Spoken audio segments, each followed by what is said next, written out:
Bendiciones. El día de hoy vamos a estar continuando con nuestro estudio de nuestra epístola de Primera de Juan y vamos a empezar, lógicamente, poniendo en manos de nuestro buen Dios este tiempo. Padre, te queremos dar gracias porque tú eres bueno y has sido bueno todo el tiempo. Te queremos dar gracias porque podemos decir, Ebenezer, hasta aquí tú nos has ayudado. Gracias porque seguimos confiando en la promesa de tu palabra, que es tu palabra la que no regresa vacía, y este día no va a ser la excepción. Esta noche, dependiendo del lugar donde usted pueda ver esta transmisión, no es la excepción. La semilla de la palabra de Dios va a caer en buena tierra y va a dar fruto para la honra y gloria de Dios. Gracias, Padre, porque todo te lo pedimos en el nombre precioso de nuestro amado Salvador Jesucristo, para quien es toda honra y toda gloria, y no solamente en este momento, sino que será así hasta la consumación de los siglos. Amén. Bendiciones. Continuamos entonces con nuestro estudio que estamos realizando en la primera epístola del apóstol San Juan, haciendo un breve recordatorio de la clase anterior. Les recuerdo que este estudio lo estamos llevando a cabo el tercer jueves de cada mes por estos mismos medios electrónicos de comunicación. Y básicamente habíamos visto en la clase anterior quién era el apóstol Juan. Y miramos que el papá se llamaba Zebedeo y que tenía hermanos que era de nacionalidad judía y que también tenía la característica de que hablaba arameo. Vimos también que durante su ministerio terrenal, él fue testigo de la resurrección de la hija de Jairo, fue testigo también del momento muy especial de que nosotros conocemos como la transfiguración. También un momento muy precioso en la vida de Jesús, que en el huerto de Getsemaní, cuando nuestro Señor dedicaba tiempo para ir a orar. Estuvo presente también en la institución de lo que nosotros conocemos como la Cena del Señor, y vimos también en esa introducción que hicimos anteriormente que su hermano fue muerto en los días del rey Herodes. Entonces vimos que no se puede catalogar como una carta porque no llena los requisitos, digámosle de esa manera, que de una introducción, y se le conoce como una epístola, y es como normalmente nosotros la conocemos, epístola de San Juan. Vimos también que al autor de esta epístola, que precisamente se llama Juan, se le atribuye también la escritura del Evangelio según San Juan, y también de primera, segunda, tercera de Juan, y también del libro de Apocalipsis. Básicamente un breve recordatorio de lo que miramos en días anteriores con respecto a esta epístola. Entonces, haciendo una pequeña introducción de este tema que vamos a estar viendo en este día, me ponía a recordar que hace varios años una persona compró una Biblia y me pidió que le dedicara unas palabras escritas en una de las hojas que él iba a añadir despuesito de la pasta de esta Biblia que él había comprado. Y más palabras, menos palabras más, lo que yo me recuerdo que le escribí a esta persona en esa hoja que iba a intercalar ahí en su Biblia es que las palabras que esta persona iba a encontrar en este libro, o sea, la Biblia, lo iban a alejar del pecado, o caso contrario, el pecado lo iba a alejar de ese libro precisamente. Entonces, vamos a estar viendo a partir de capítulo 1, versículo número 5 en adelante, realmente que es el tema que ahora nos interesa. Vamos a estar viendo capítulo 1, versículo 1 al 5, y vamos a estar viendo primeramente Dios hasta el capítulo 2, versículo número 2. 1:5 dice así: este es el mensaje, está diciendo el apóstol Juan. Este es el mensaje que hemos oído de él y os anunciamos. Y ahí nos hacemos la interrogante.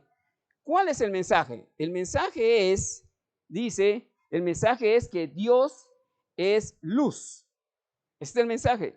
Por eso, este es el mensaje que hemos oído de él y es el mensaje que ahora Juan está transmitiendo a la iglesia. Es como un bosquejo, como habíamos estudiado anteriormente, que circulaba en las iglesias de Asia Menor, actualmente es Turquía, y el mensaje que tenía que darse es que Dios es luz. Y como Dios es luz, no hay ninguna tinieblas en él. Entonces, como consecuencia de que Dios es luz, lógicamente no hay tinieblas en él.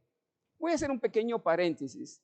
En la República, en estos días, en la República de Guatemala, se está pasando una situación muy, muy difícil en situaciones en todo el territorio de nuestra bella y querida Guatemala. Y pareciera como que las tinieblas fueran prevaleciendo sobre la luz.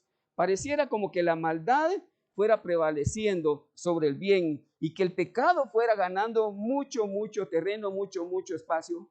Pero nosotros, los cristianos, los hijos de Dios, tenemos la seguridad de que Dios tiene el control de nuestra vida, tiene el control de todo lo que sucede y que siempre la luz va a permanecer sobre las tinieblas. Entonces, como el mensaje que había que dar es realmente de que Dios es luz, tenemos que ver qué es la luz. Y la respuesta a esta pregunta, ¿qué es la luz? Dice que la luz es la parte de la radiación electromagnética que puede ser percibida por el ojo humano y permite que los objetos sean visibles y lógicamente la luz se propaga en línea recta. Para el autor de esta epístola de Primera de Juan, el término de luz no era nada extraño, porque si usted va al Evangelio según San Juan, vamos a encontrar que él ya conocía precisamente de este término con respecto a la luz. Evangelio según San Juan, capítulo 1, los pasajes que ya conocemos, del 1 al 4 dice así, que en el principio era el verbo, y el verbo era con Dios, y el verbo era Dios. El verbo era en el principio con Dios, todas las cosas por él fueron hechas, y sin él nada de lo que ha sido hecho fue hecho. En él estaba la vida, y aquí lo interesante, y la vida era la luz de los hombres. La luz en las tinieblas resplandece, y las tinieblas no prevalecieron contra ella. Pero también hace mención de un hombre, de Juan el Bautista, porque dice que hubo un hombre enviado de Dios, el cual se llamaba Juan. Nosotros le conocemos como Juan el Bautista. Este vino por testimonio para que diese testimonio de la luz, a fin de que todos creyesen por él. No era él la luz, sino que diese testimonio de la luz. Aquella luz verdadera que alumbra a todo el hombre venía a este mundo.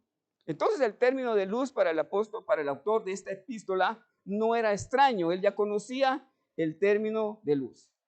Si la luz entonces puede ser percibida por el ojo humano y permite que los objetos sean visibles, también tenemos que ver ahora qué son las tinieblas. Entonces, que las tinieblas, lógicamente, es la ausencia de luz. ¿Qué son tinieblas? Es oscuridad moral y espiritual. ¿Qué son tinieblas? Es ignorancia y es confusión. Y también podemos decir que tinieblas es el conjunto de falsos valores y de ideologías contaminadas por el pecado que mueven al hombre a cerrarse mentalmente a todo lo que es de Dios. Por eso es interesante cuando vamos al libro de Efesios, en su capítulo número 5, Efesios capítulo número 5, versículos número 8, dice así, para recordarnos, porque en otro tiempo erais tinieblas, mas ahora sois luz en el Señor, y como tal debemos de andar como hijos de luz. Es un recordatorio, antes estábamos en tinieblas, mas ahora somos luz en el Señor, y como tal debemos de andar como hijos de luz. ¿A qué es andar en tinieblas? Andar en tinieblas es vivir en el error, y vivir en el error por tanto es pecado. Porque el pecado se vuelve un estilo de vida y hay que tener presente que las tinieblas siempre son símbolo del mal. Ubiquémonos mentalmente, todos hemos tenido un gran privilegio de ver la noche y el día. Pensemos, durante la noche hay oscuridad, pero en la medida que la luz del sol va alumbrando durante el día, las tinieblas de la noche se van desapareciendo. Sé decirle, y usted lo sabe muy bien, que el sol tiene luz propia, pero la luna no tiene luz propia. La luna únicamente refleja la luz del sol. Igual que nosotros. Jesús dijo, yo soy la luz del mundo. Pero en otro pasaje dice que nosotros somos la luz del mundo. ¿Cómo entender? Bueno, Él es la luz porque es Dios. Y nosotros, dice, nosotros somos luz porque nada más reflejamos la luz que Dios, nuestro Señor Jesucristo, está reflejando, digamos de esa manera. Entonces, como nosotros tenemos que reflejar esa luz a otras personas, ¿qué dice nuestro testimonio? ¿Qué estamos haciendo? ¿Será que nosotros estamos siendo luz para las personas, luz para la humanidad, luz en el vecindario, luz para nuestra familia? O caso contrario, sería lo lamentable, que fuesen las tinieblas. Y le recuerdo realmente que nosotros, como decía el apóstol Pablo en 2 Corintios capítulo 3, versículos del 1 al 3, nosotros somos cartas abiertas al mundo para ser leídas. Y es entonces interesante que Juan empieza su epístola en este estudio de este día diciendo que el mensaje que debe traer, que habían oído de él y que están anunciando, es que Dios es luz y que en Dios, que es santo, santo, santo, no hay tinieblas en él. Versículo número 6. Esta es una de las tres, vamos a encontrar en tres segmentos de primera de Juan, vamos a encontrar esta es una de las primeras tres condicionantes que vamos a encontrar, donde dice, si decimos, si usted quiere marcar, si usted quiere anotar, si usted quiere observar, usted estas palabras las va a encontrar en 1.6, 1.8 y 1.10. Si decimos, ¿qué vamos a encontrar en esta epístola? Si decimos que vamos a encontrar la enseñanza que los falsos maestros estaban dando en ese tiempo en la iglesia de Éfeso. Afirmaban tener comunión con Dios, pero vivían sus vidas contrarias a la verdad que Dios había dejado escrita en su palabra. Entonces, interesante porque dice, versículo número 6, si decimos que tenemos comunión con Él, o sea, con Dios, y andamos en tinieblas, automáticamente mentimos y no practicamos la verdad. Aquí lo que miramos es la contradicción está en que decían tener comunión con Dios, pero andaban en tinieblas, o mejor dicho, andaban en oscuridad, andan en oscuridad. Su estilo de vida es algo contradictorio porque dicen una cosa y hacen otra. Algo interesante porque dice que si decimos que tenemos comunión con Él, y interesante porque quien afirma que Dios que tiene comunión con Dios, tiene necesariamente que andar en luz. Caso contrario, andar en tinieblas es vivir pecando, viviendo constantemente en un error. Es importante también saber y apreciar que no es únicamente suficiente con conocer la verdad, sino también es necesario practicar la verdad. Teoría y práctica. Aquella persona, a la luz de este versículo 6, que dice tener comunión con Dios, pero su vida, su andar, es lo contrario u opuesto a la luz, solo puede decirse de tal persona que tal persona es un mentiroso. Porque lo dice el versículo, si decimos que tenemos comunión con Él y andamos en tinieblas, me estamos mintiendo. Si decimos que tenemos comunión con Dios, que es luz, y andamos haciendo lo contrario, la verdad, a la luz de la palabra, es que estamos mintiendo. Porque hay lo que se conoce como una dicotomía entre lo que se cree y lo que se hace. Entonces, el mensaje que estamos dando es un mensaje confuso, es un mensaje equivocado. Si una persona dice tener comunión con Dios, que es luz, y anda emborrachándose, primeramente se está mintiendo a sí mismo y su vida, su manera de vivir no es congruente, porque muchas veces estas personas andan momentos en la luz y otros momentos en las tinieblas. Si una persona dice tener comunión con Dios, que es luz, pero su vocabulario o manera de hablar es ofensiva, es discriminatoria, insulta a las personas, anda en tinieblas, está mintiendo, porque dicen andar en una cosa, pero prácticamente su vida refleja lo contrario, y lo cual es una mentira su manera de vivir. ¿Qué es practicar la verdad? Practicar la verdad es vivir a Cristo siguiendo y cumpliendo sus enseñanzas bajo la iluminación del Espíritu Santo, que nos guía a toda verdad y que nos redarguye de todo pecado. Versículo número 7. Pero, palabras pero siempre hacen un contraste, pero si andamos en luz como Él está en luz, tenemos comunión unos con otros, y como resultado, y la sangre de Cristo, su Hijo, nos limpia de todo pecado. Y ahí nos hacemos la pregunta, ¿qué es andar en luz? Andar en luz es vivir en obediencia a los mandamientos de Dios estipulados en su palabra. Andar en luz es un estilo de vida, es vivir cada día siguiendo las normas de integridad que Dios nos ordena seguir. Andar en luz es lo contrario a caminar en tinieblas. Andar en luz es vivir conforme a la doctrina y a la moral que Dios ya dejó establecido, y como resultado en este contexto hay algo muy interesante.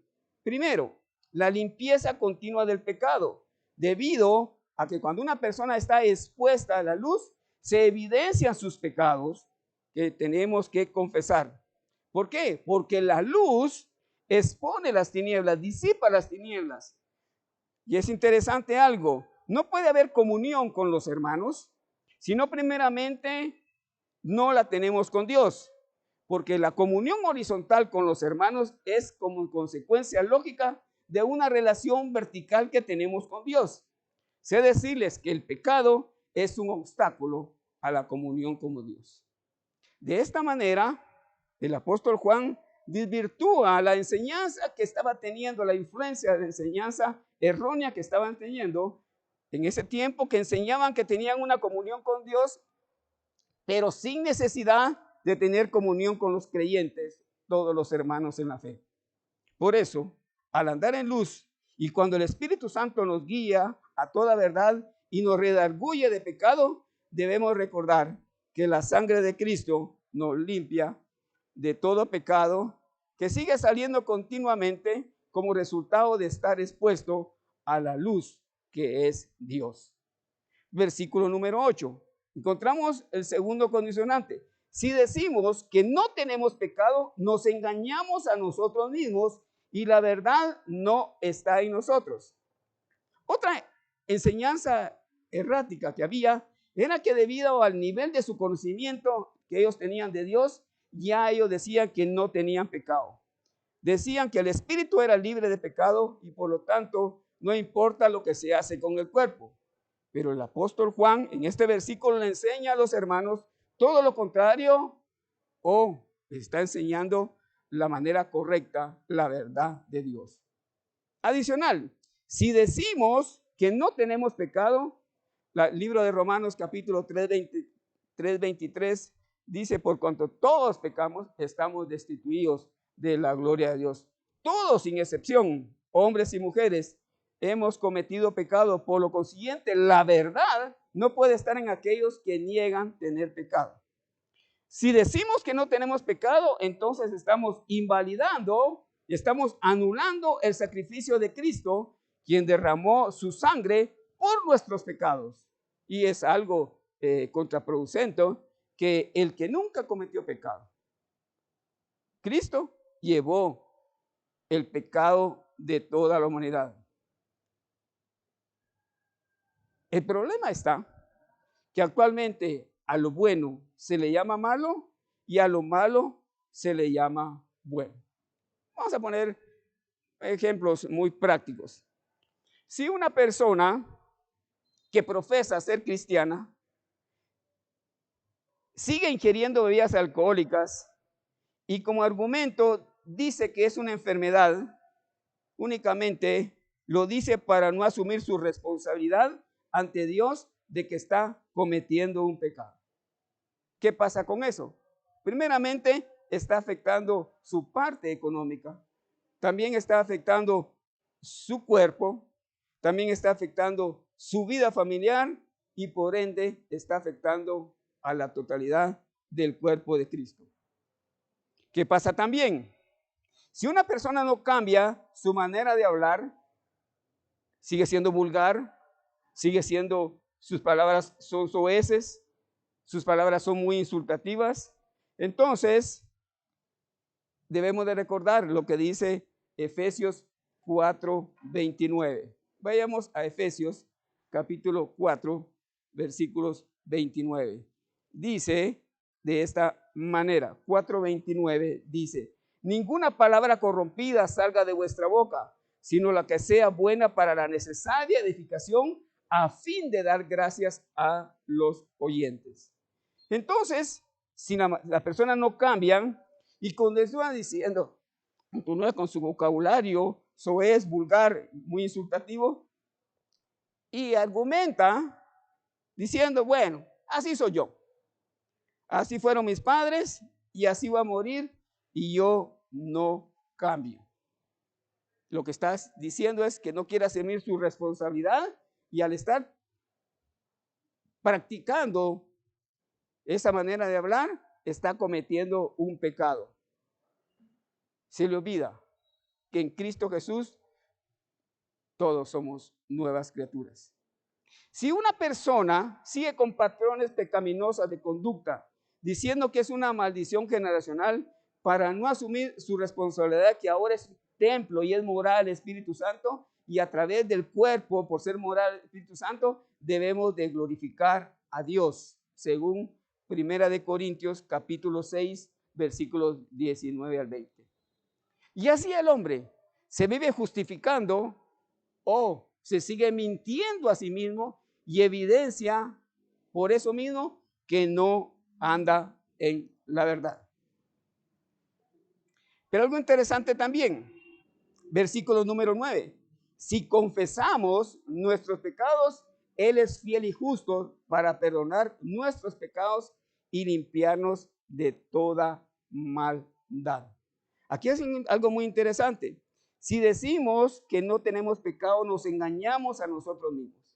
Entonces, también estaba esa corriente que decía, mire, nosotros no tenemos ningún pecado, no tenemos nada, absolutamente nada de que arrepentimos. Pero aquí el apóstol Juan, en esta epístola, en el capítulo 1, versículo número 9, nos da una enseñanza que contrasta con la anterior. Pues dice que si confesamos nuestros pecados, anteriormente decía que no practicaban pecado, que no tenían pecado. Ahora dice, si decimos que no tenemos pecado, nos engañamos a nosotros mismos. La pregunta es, dice que si confesamos nuestros pecados, y ahí yo me hago la pregunta y valdría la pena que usted se hiciera la pregunta también. ¿Qué es confesar? ¿Qué es confesar? Bueno, sé decirle que confesar es decir lo mismo acerca del pecado que dice Dios. Vuelvo con la idea. Porque de la Biblia dice que si confesamos nuestros pecados, Él es fiel y justo para perdonar nuestros pecados. Eso quiere decir que toda la humanidad, hombres o mujeres, hemos pecado. Y que aunque ya tengamos tiempo de tener conocimiento de la verdad, no podemos decir que no pecamos. La gran diferencia es que ahora no nos deleitamos en el pecado. Y entonces miramos que la pregunta es, ¿qué es confesar? Y dice que la respuesta es decir lo mismo acerca del pecado que dice Dios. ¿Por qué? Porque miramos en el profeta, en el libro del profeta menor Nahum, que dice que Dios no tendrá por inocente al culpable. ¿Qué es confesar entonces? Bueno, tenemos que confesar lo que Dios dice, que Dios no tendrá por inocente al culpable. Pero también en los profetas menores encontramos a Miqueas. Miqueas en su capítulo 7, versículo 19 dice que Él volverá a tener misericordia de nosotros y sepultará nuestras iniquidades y echará en lo profundo del mar todos nuestros pecados. ¿Qué tenemos que hacer entonces cuando hemos pecado? Primeramente, ya no debemos de gozarnos en el pecado. Que el pecado no se enseñoree. No abusar, como hemos visto, hemos estudiado o hemos escuchado muchas veces, diciendo, bueno, como vivimos bajo la gracia, entonces pequemos. No aprovechamos el versículo mal interpretado que como abundó el pecado, sobreabundó la gracia. No es así, hermano. Entonces sabemos que ahora debemos de confesar nuestro pecado. Solamente cuando confesamos nuestros pecados y obtenemos el perdón de Dios, se puede volver a establecer la comunión con Dios. Solamente cuando nosotros confesamos, o sea, hacemos audible y reconocemos que hemos fallado, volvemos a restaurar esa comunión con Dios y lógicamente también la relación, nuestra comunión con nuestros hermanos. Les recuerdo que nada puede quitar el pecado más que la sangre de Cristo vertida en la cruz del Calvario. Ahora, ¿qué pasa si no confesamos nuestros pecados? Bueno, dice el Salmo 51, 12, que algo que se pierde cuando no confesamos, que es que perdemos el gozo. Por eso miramos que David decía, vuélveme el gozo de tu salvación. Al confesar David su pecado, reconoció que él había perdido ese gozo. No que perdiera la salvación, pero sí había perdido el disfrute, el estar gozando de esa salvación cuando cometió el pecado que todos nosotros conocemos y hemos leído o quizá hemos escuchado. No que perdiera David la salvación y no que se pierda la salvación, sino el gozo que produce. Sabemos que el gozo es una manifestación del fruto del Espíritu Santo en nuestras vidas. Y por eso cuando nosotros cometemos pecado, algo que nosotros perdemos es el gozo de la salvación. La confesión entonces, ¿por qué debemos de confesar nuestros pecados? ¿Por qué? Porque es la manifestación externa de un arrepentimiento que se produce internamente, o sea, en nuestro corazón. Por eso que debemos de confesar, vuelvo con la idea, es la manifestación externa del arrepentimiento que se produce internamente, o sea, en nuestro corazón. Debe de haber un cambio cuando confesamos nuestro pecado, un cambio de pensamiento, un cambio de propósito. Proponernos ya no volver a pecar. Y solamente la confesión y la limpieza interior restaura la comunión con Dios. Por eso me llama poderosamente la atención y viene a mi mente en el libro de Génesis, todos conocemos la historia. Yo me imagino la comunión tan especial que tenía Adán y Eva con nuestro Dios, allí en el Edén. Todo era bueno, todo era precioso, había de todo. Y lo más precioso es que Adán y Eva tenían comunión, relación con Dios. Pero sabemos la historia entonces que entró el pecado y cuando entró el pecado, lo primero que se rompió fue la relación con Dios. ¿Y qué pasó? A romperse la relación con Dios, vino entonces y se dieron cuenta, usted conoce el versículo, sabe el versículo, que ahora dice la palabra de Dios que se vieron desnudos. Pero si siempre habían estado así. Pero ahora entró algo dentro de ellos y ahora lo que hacen es que en lugar de confesar su pecado, resulta que quieren esconderse. Y sabemos a la luz de la palabra de Dios que nadie se puede esconder de la presencia de Dios. ¿A dónde me iré de tu Santo Espíritu? Dice el salmista. Entonces, triste, pero una de unas cosas que a mí me llaman la atención es que Adán y Eva perdieron la gran oportunidad de seguir teniendo comunión con Dios.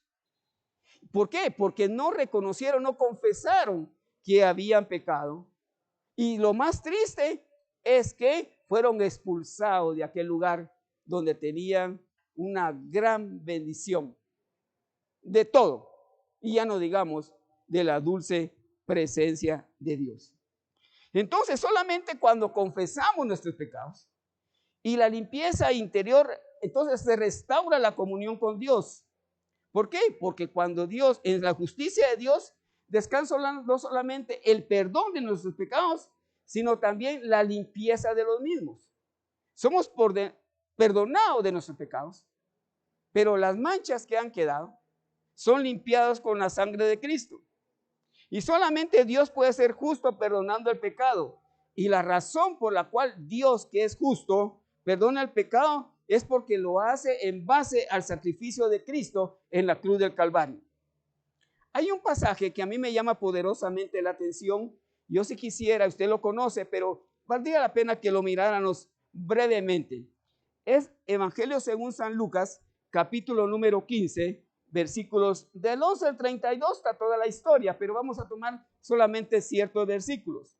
Este es el pasaje que se conoce como del hijo pródigo. Tenemos muy claramente que uno de los hijos entonces pidió su herencia y se fue, y dice la palabra de Dios que la malgastó. Entonces miramos ahí que el padre, ¿qué hace el padre al respecto? Con que el hijo ha pecado. Cuando el hijo comete pecado, porque dice la Biblia que vive perdidamente, se rompe la comunión con el padre. Pero nunca se pierde la relación. Vuelvo con la idea. Cuando el hijo va y malgasta su herencia, entonces se pierde la comunión debido a causa de ese pecado. Pero la relación padre-hijo continúa. Por eso es que miramos en Evangelio según San Lucas, capítulo número 15, que el padre estaba pendiente del regreso, del retorno del hijo a casa. ¿Por qué? Porque esa relación padre-hijo no se rompe a causa del pecado. Lo que se rompe es la comunión y únicamente se vuelve a restaurar cuando confesamos nuestros pecados. Y por eso en ese pasaje es bastante interesante de todas las lecciones que uno pueda sacar, porque cuando el hijo vuelve en sí, dice, me levantaré e iré a mi padre. Me levantaré. Ahí hay una acción. Me levantaré, iré a mi padre, reconociendo anteriormente que en la casa del padre había abundancia de pan y él estaba sufriendo hambre en ese lugar. Cuando él vuelve en sí, entonces me levantaré e iré a mi padre y le diré, Padre, he pecado. Está haciendo una confesión. He pecado, estoy reconociendo que malgasté mi herencia. Cometí un pecado. He pecado contra el cielo y contra ti y ya no soy digno de ser llamado tu hijo.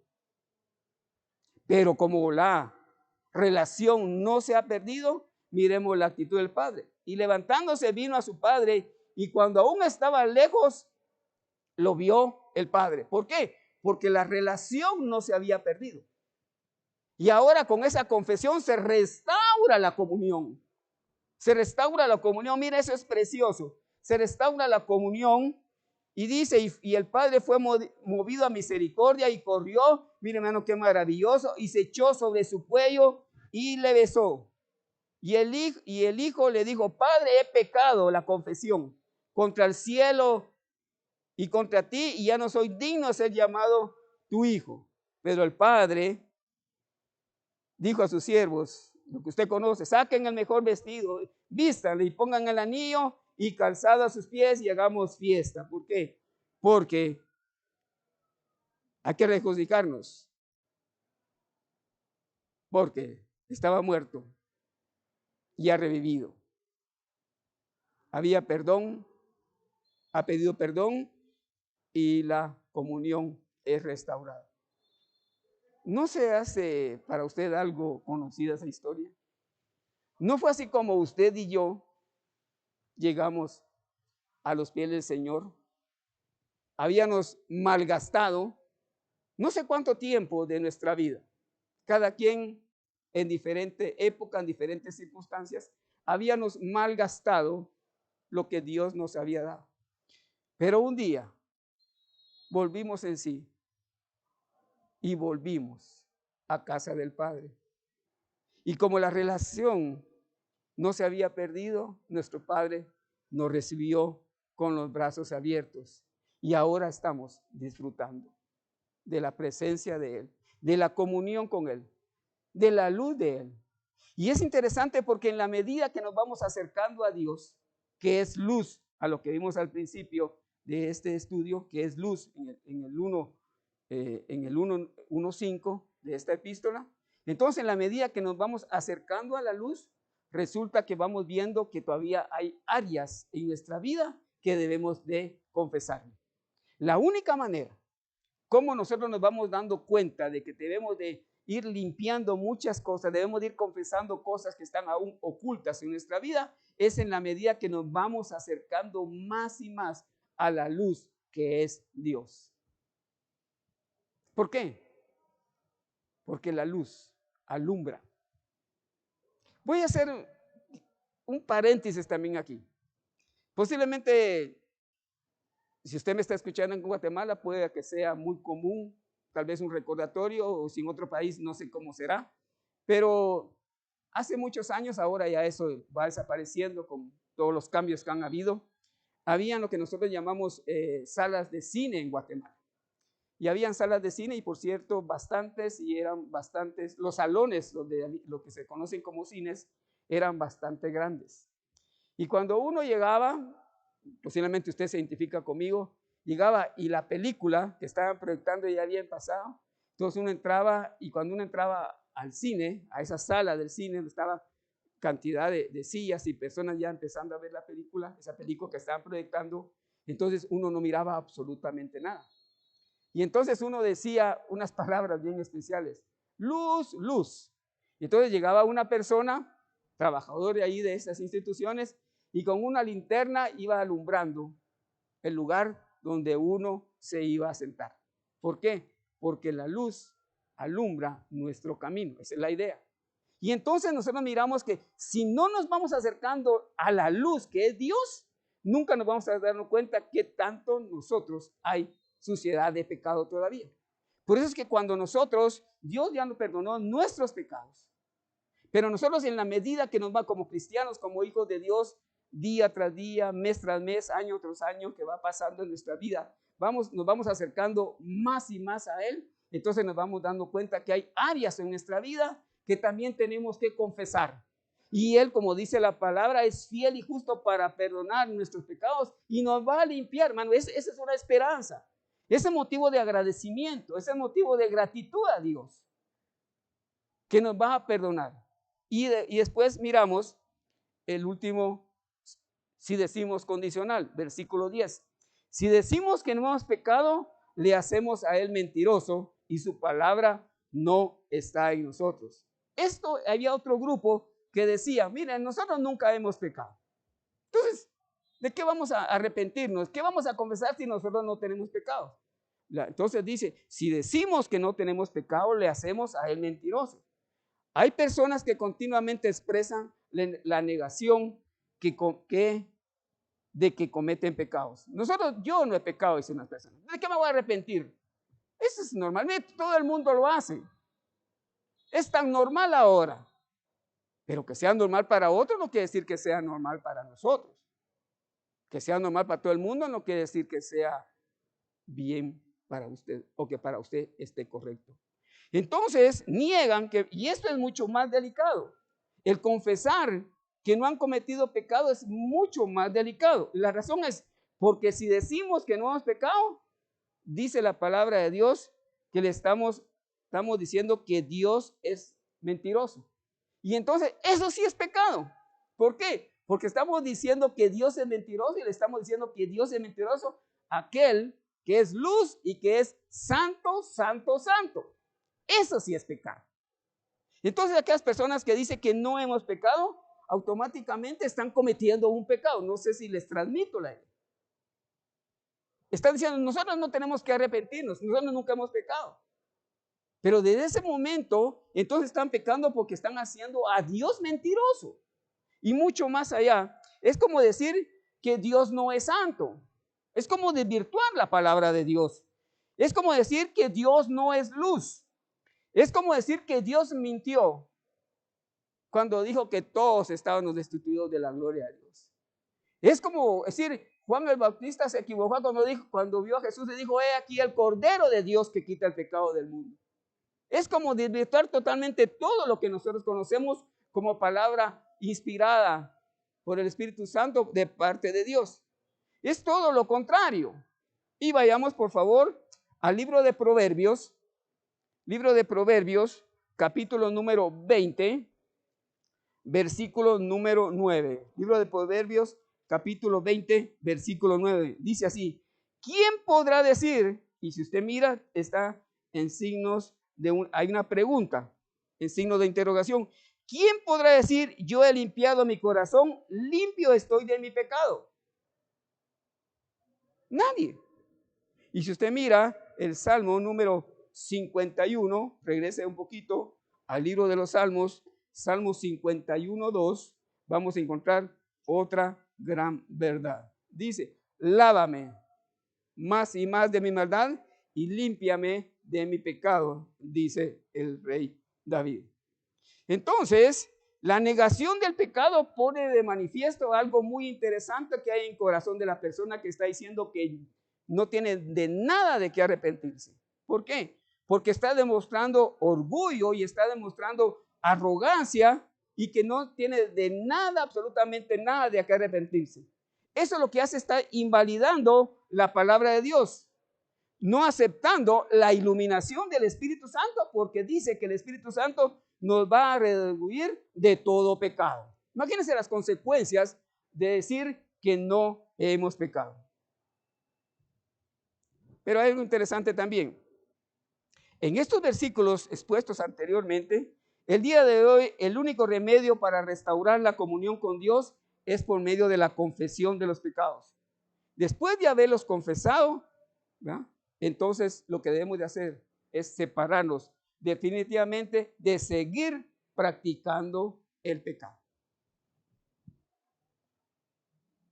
Algo interesante. Quiero también hacer una breve pausa para recordar que la Biblia es palabra de Dios inspirada por el Espíritu Santo. Pero también quiero que miremos, porque este es un estudio, que las divisiones que tenemos no son inspiración de Dios, sino que vamos a estar viendo que debido a ello muchas veces la idea que trae un capítulo no termina donde nosotros lo tenemos, sino que continúa en el capítulo siguiente. Y este es un ejemplo de eso que estamos viendo. Entonces, varias veces tenemos que leer versículos del capítulo posterior para asociar la idea que traemos, y este es un ejemplo. Por eso es que vamos a estar leyendo ahora el capítulo 2, versículos 1 y 2. ¿Por qué? Porque tiene relación con lo que anteriormente venimos diciendo con respecto al pecado. Ahora viene el apóstol Juan y introduce esta parte con unas palabras muy especiales, muy cariñosas. Por eso es que a Juan se le llama como el apóstol del amor. Dice, hijitos míos. Este versículo es interesante porque inicia con unas palabras, digámosles, suaves, con una característica de amor, hijitos míos, lo cual demuestra un amor pastoral, digámosle de esa manera, pero también demuestra el actuar de una persona de edad avanzada hacia otras personas más jóvenes que él. Los que de una u otra manera Dios nos ha permitido tener varios años de vida sobre la faz de la tierra, utilizamos mucho esa frase cuando nos referimos a unas personas, hijitos míos, ¿verdad? Es una palabra muy cariñosa. Entonces, los versículos anteriores se relacionaban con el pecado. Ahora la motivación es para que no pequemos. Por eso dice, hijitos míos, estas cosas os escribo para que no pequéis. Y si alguno hubiese cometido pecado, abogado tenemos para con el Padre, a Jesucristo el justo. Mire qué interesante, qué amor pastoral el del apóstol Juan. ¿Por qué? Porque no solamente les hace la claridad del pecado, sino que ahora le da una solución al pecado. Dice, para que no pequéis, y si alguno, no va a descartar esa posibilidad, si alguno hubiera cometido pecado, abogado tenemos para con el Padre, a Jesucristo el justo. Y eso es algo interesante también. ¿Por qué? Porque ahora tenemos un abogado, un defensor de nuestra causa, quiere decir eso. Y ahora el abogado defensor de nuestra causa, entonces se le llama Jesucristo el justo. Y ahí yo le invito, en su casa, en la sala, en la oficina o en este salón, haga usted un cuadro mental de este versículo. Hay un juez que lógicamente es Dios Padre. Hay un acusador y sabemos que en todo juicio hay un acusador, alguien que está acusando, y sabemos que el acusador de nosotros es Satanás. Hay un acusado, un cristiano que ha cometido un pecado, y hay un defensor, un abogado, que en este caso se le llama Jesucristo el justo. Entonces, en este cuadro mental que hagamos, hay un juez que es Dios, hay un acusador que es Satanás, hay una persona que está siendo acusado, que es un cristiano que ha cometido un pecado, y lógicamente está el abogado que en este caso es Jesucristo. La lección que está en este versículo está en que el abogado defensor, que es algo interesante también que vale la pena ponerle mucha atención. El abogado que está en este versículo, dice la palabra de Dios, que es un abogado, y lógicamente el abogado es el defensor de la causa del acusado, es un defensor, es un abogado que es justo. ¿Y por qué es justo? Dice esta persona, el abogado va a defender a su acusado. Interesante, porque no implora el perdón del pecador. No está justificando a su cliente, que es el acusado. No está escondiendo ni omitiendo el delito, o sea, el pecado. Debido a que el juez, que es Dios, no puede ser clemente con el pecado. Es algo interesante. Sino al contrario, este abogado defensor, que es justo, se presenta su defensa de su cliente, de su acusado, en base a la sustitución que el mismo abogado llevó a cabo en la cruz del Calvario. ¿No es eso maravilloso? Tener un abogado defensor de esa magnitud, llevando sobre sí el pecado de su acusado. Es decir, como es abogado justo, reconoce que su defendido, que su cliente en este caso, sí cometió un delito. Por eso es que es un abogado justo. No omite eso, sino que reconoce que su defendido sí cometió un delito, pero que ya se pagó el precio de ese delito, y eso lo miramos en que ese precio dice a la luz de Primera de Pedro, capítulo número 1, versículos 18 y 19, dice así: sabiendo que fuiste rescatados, la palabra rescatado quiere decir comprado, de vuestra vana manera de vivir, la cual recibiste de vuestros padres, no con cosas corruptibles como oro o plata, sino que con la sangre preciosa de Cristo, como de un cordero sin mancha y sin contaminación. Ya se pagó el precio, por eso es que es un abogado justo, ya se pagó el precio. También es interesante que este versículo nos enseña que uno de los ministerios actuales de nuestro Señor Jesucristo es el de intercesor ante el Padre por cada uno de nosotros. Ese es algo bello del ministerio actual de nuestro Señor Jesucristo. Y vamos al versículo 2, capítulo 2, versículo 2. Y Él es la propiciación, el abogado, nuestro Señor Jesucristo, es la propiciación por nuestros pecados, y no solamente por los nuestros, sino también por los de todo el mundo. Mire qué maravilloso es este versículo. ¿Por qué? Porque Jesucristo es nuestra propiciación, es decir, es la víctima ofrecida en sacrificio. Adicional, hay tres aspectos importantes con respecto a Jesucristo. Él es nuestro propiciatorio, porque sobre el propiciatorio, cuando uno estudia el Antiguo Testamento, entonces miramos que sobre el propiciatorio, en el arca del pacto, se derramaba la sangre de la víctima del sacrificio. Él es nuestro propiciador, o sea, el sacerdote que lleva el sacrificio. Y Él es nuestra propiciación, porque Él fue la víctima que con su sangre pagó el precio por el pecado del pueblo. El sacrificio de Cristo en la cruz del Calvario fue por todo el mundo, por todo el mundo.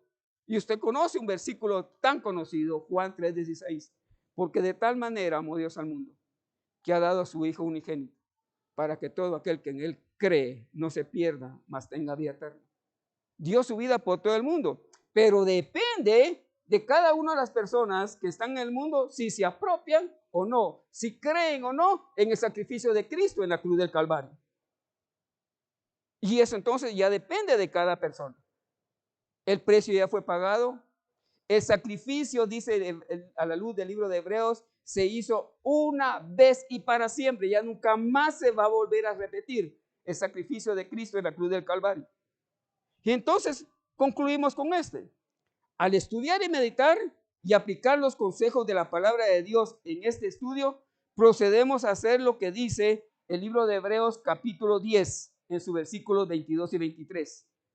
Dice así, y con esto concluimos: acerquémonos con corazón sincero en plena certidumbre de fe, purificados los corazones de mala conciencia y lavados los cuerpos con agua pura. Mantengámonos firmes, sin fluctuar, la profesión de nuestra esperanza, porque fiel es el que prometió. Vale la pena volverlo a leer o a escucharlo nuevamente. Dice así: acerquémonos con corazón sincero, en plena certidumbre de fe, purificados los corazones de mala conciencia y lavados los cuerpos con agua pura. Mantengámonos firmes. Mantengámonos firmes sin fluctuar la profesión de nuestra esperanza, porque fiel es el que prometió. Fiel es el que prometió. Les recuerdo que Dios les ama y nosotros también. Bendiciones. Y hasta la próxima oportunidad.